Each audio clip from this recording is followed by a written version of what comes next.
ឡាបរីពីព្រឹងមែងរីជុំវិញក្មាកាសចរពោឡាភ្លឿងក្រហមសឃើញថាមិនល្អមិនបាន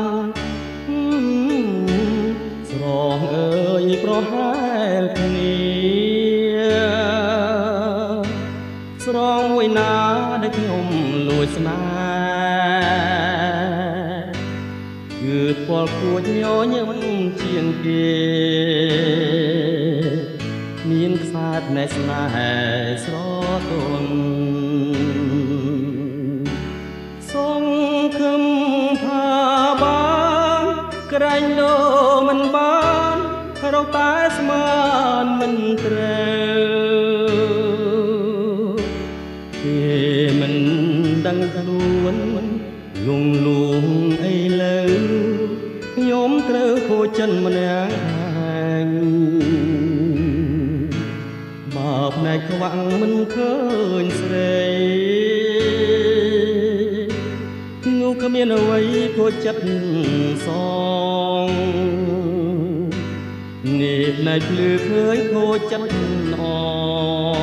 ងស្រណោខ្ញុំខ្លាទេ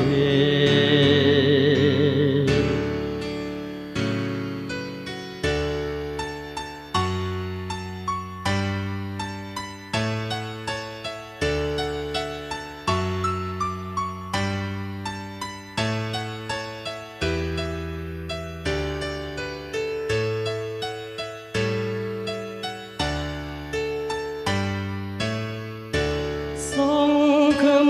ថាបានក្រែងលោមិនបានរកតែស្មានមិនត្រូវគេមិនដឹងខ្លួនលងលងអីលើខ្ញុំត្រូវខូចចិត្តម្នាក់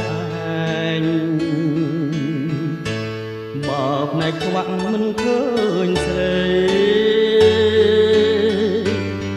គ្មានអ្វីខូចចិត្តសងនេះផ្នែកភ្លឺឃើញខូចចិត្តអងស្រ